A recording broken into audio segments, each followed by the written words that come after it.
Good morning, citizens of Olivet City. I'm your host, Brendan Carter, and this is TJN SOC, the general news station of Olivet City. These are my co-anchors. We are here to bring you up-to-date news on our great city.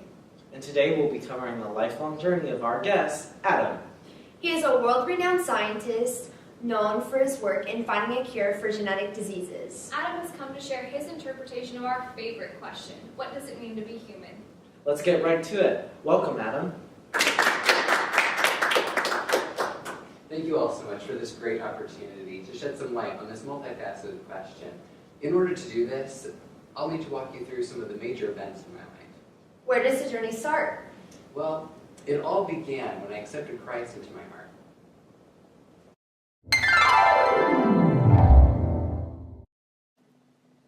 Lance, give me my toy!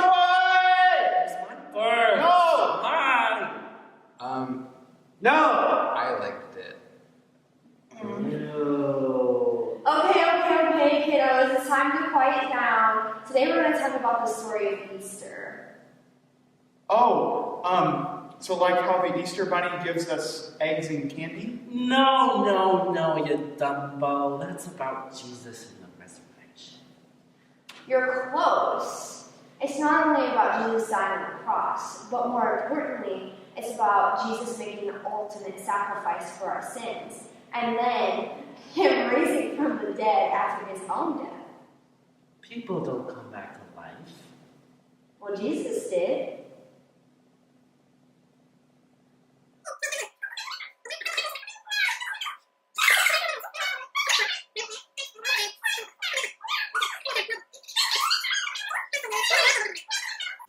And that's why we need to accept Jesus into our hearts and let us save us from our sins. Mrs. Teacher Ma'am, Yeah. I want to accept Jesus into my heart because I'm a sinner, just like that kid. And I need Jesus' forgiveness too.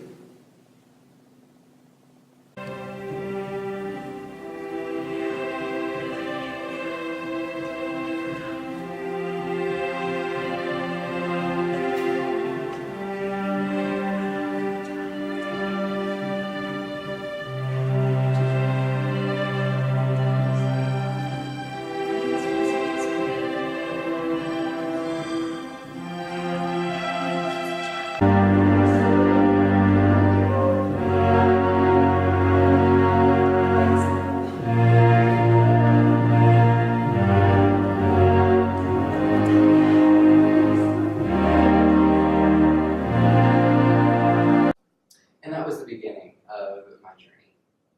Wow, amazing. How do you use your faith journey to answer the question, what does it mean to be human? Well, since then, I've had my ups and downs. But as I've grown in my faith, I've realized that God has been a constant throughout the whole thing. Now, being a Christian and a scientist may seem like a challenge, but I've found that science all but builds on the concept that God is in a continuous relationship with His creation. So obviously, a relationship with God is very, very important. But what exactly does that mean for your relationship with others? Surely that has something to do with being a human. Oh, and it does. Once I formed my relationship with Jesus, I then developed a heart to help others, as well as a love to be in a relationship with those people, especially those at my college. Man, when I watched the news, I was so overwhelmed by all the problems in this world, and I didn't know where to start.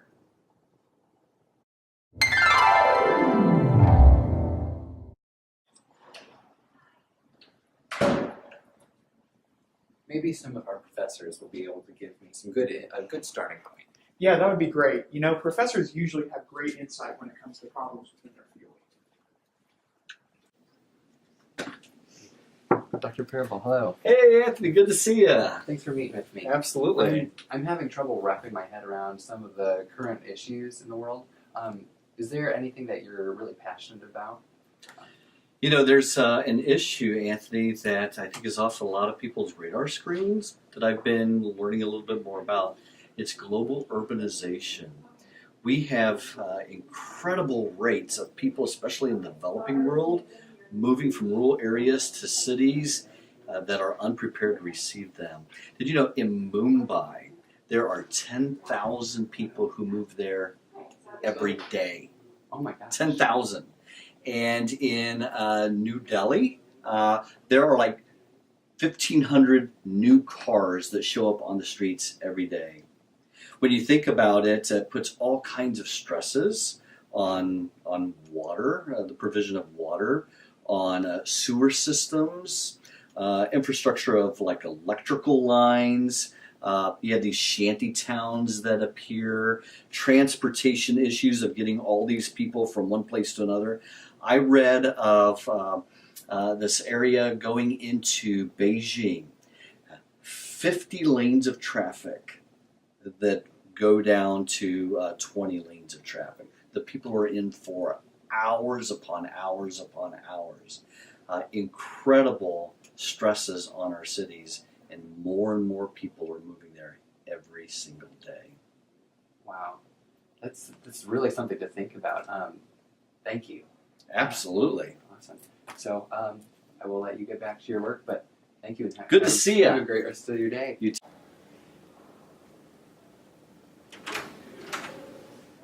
Oh, hey, so how'd it go? It went really well. Dr. Parabo had some really interesting things to say. Who knew global urbanization could have such massive effects? Oh, yeah, for sure.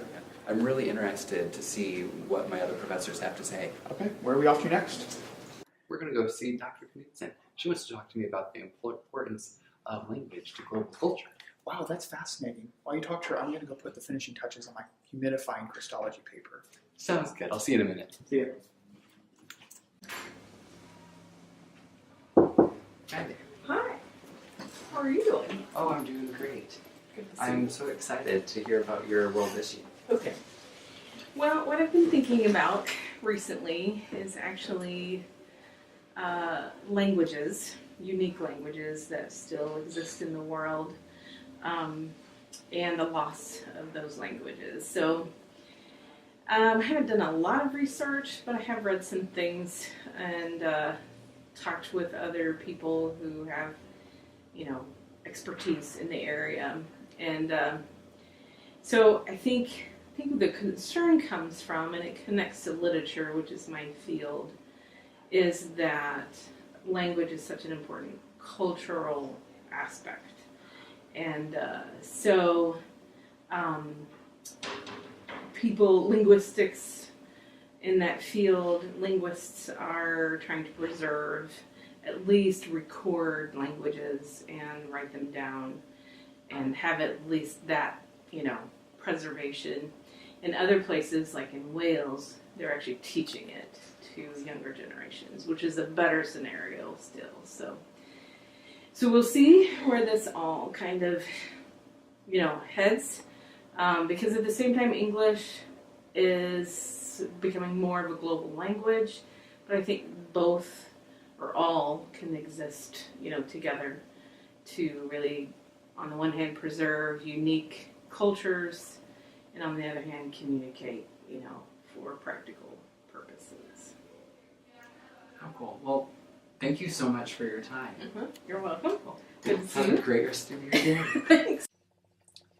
So one issue that I care a lot about is the issue of creation care and taking care of the environment. It's, I guess, an umbrella term for a whole lot of issues: climate change and pollution and deforestation and depleting natural resources. Obviously, this affects all of us, and it's a major problem, but I don't think it's insurmountable. If we love God, we should love His creation and do what we can to care for it. It also directly benefits us and our children and grandchildren, right? So for even selfish reasons, we should care. But because of the beauty of God's creation, I think we're called to care for it, to be caretakers of the garden, as was our original role in Genesis, in the Garden of Eden. And when we talk about poverty, this is another aspect of poverty, I think, this broken relationship that we have with the creation, with our natural environment. And so that's something that I care a lot about as a scientist and as a dad, and just as a Christian who enjoys God's creation. Well, thank you so much. Yeah. So thank you for your time. You're welcome. See you later. Well, one example of a free rider problem that comes to mind is that of carbon emissions. We all know that carbon emissions are harmful to the environment, both locally and globally. But we also know that if we are environmentally responsible persons, if we try to do whatever we can to reduce our carbon footprint, but no one else, either in our community or around the world, does likewise, it's probably going to make much of a dent in the problem. Which is why in economics we focus on incentives to try to encourage people to, in the words of a previous economist, act in the public interest, or rather to pursue private incentives to act in the public interest. So for example, if we were to enact what many economists are now recommending, which is a carbon tax, that tax would get built into the price of every good or service that involves carbon in its production. And so now we have a private incentive to take those effects into consideration. So that is part of what we are paying for.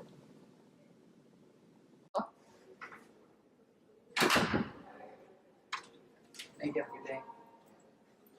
Hey, so now that you've dragged me all over campus, have you found the answers you've been looking for? I actually think I have. I'm so thankful for all of my friends and professors here at all of that.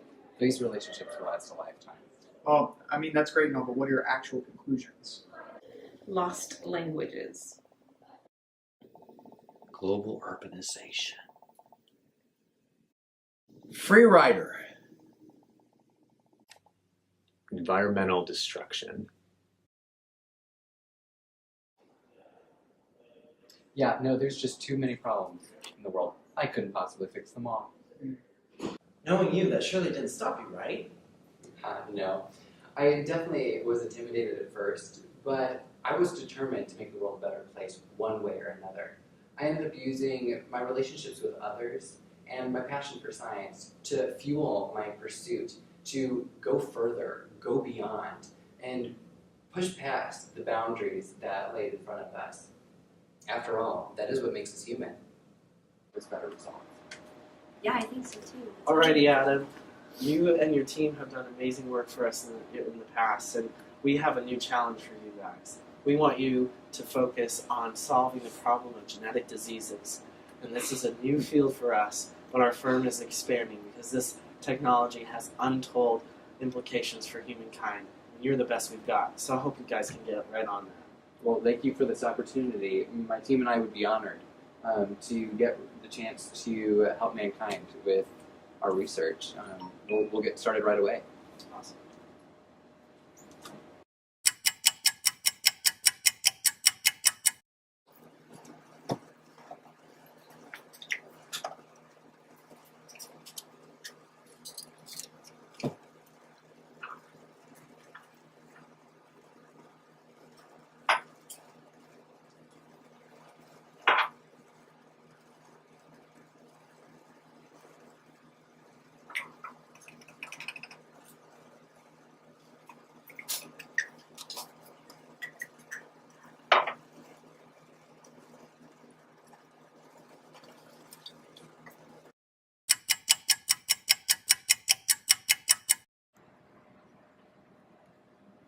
The results are in!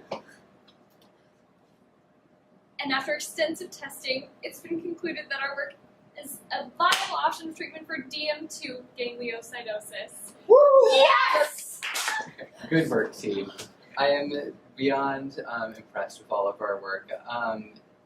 We have gone beyond our boundaries, and we've cured the incurable. Woo!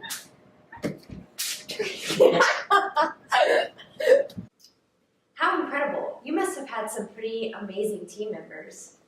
Earlier, you briefly talked about your passion to help the world, but how have your discoveries actually had an impact? Well, there's one example that has really stood out to me.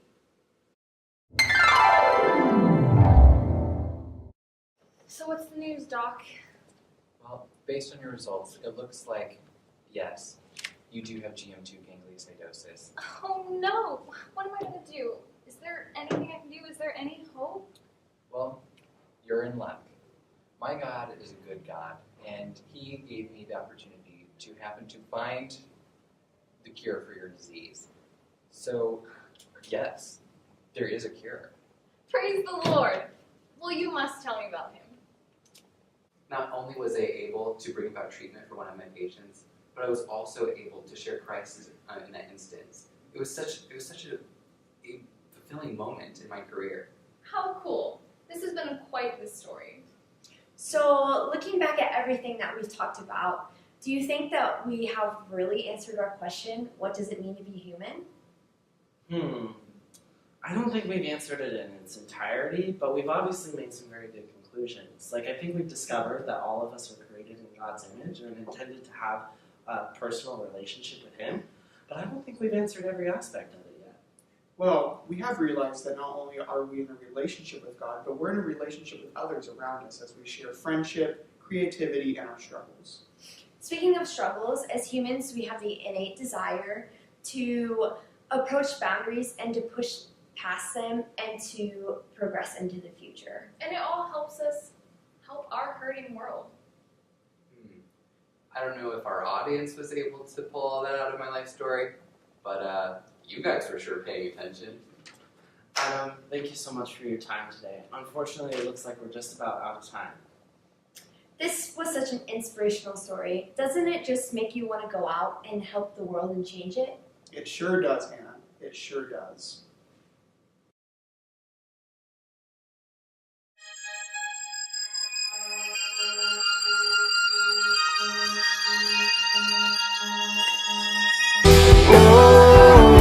What will you do? Oh, who will you be? Spinning round in circles, trying to find where I fit in. Trying hard, but nothing's coming to mind. When I think this, I get too caught up in this thing to know what's real and what's a dream. Oh, what will you do? Oh, who will you be? Oh, what will you do?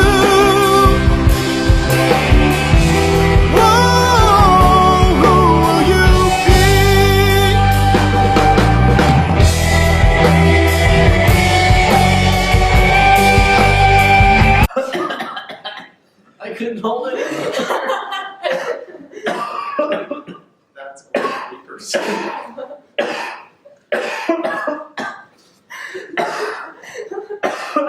It's okay, buddy.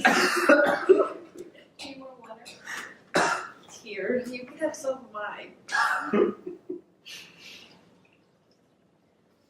you. You're welcome. You didn't spill it. Hey, now you can go like this.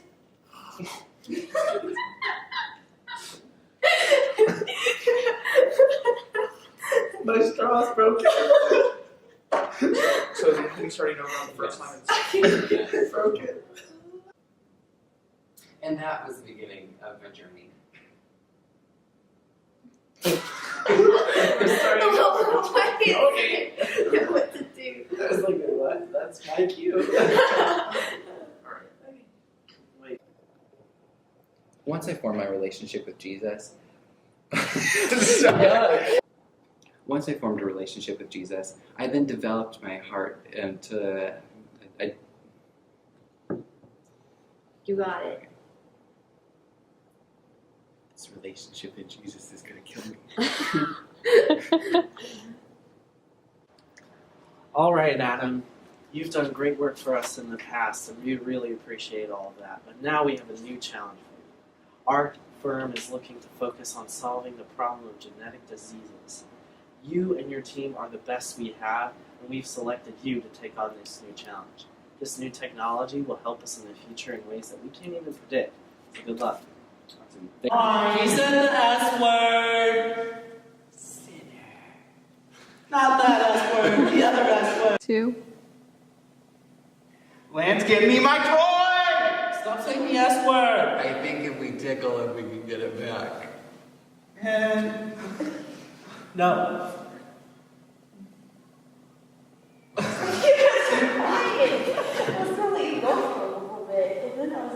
Oh, I can't improv. This is for you, Dr. Cook.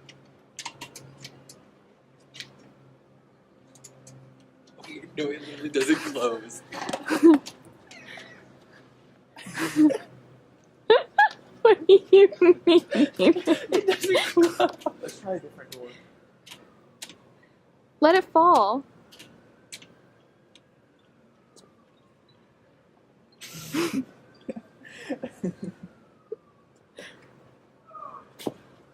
Try this one. I'm dead.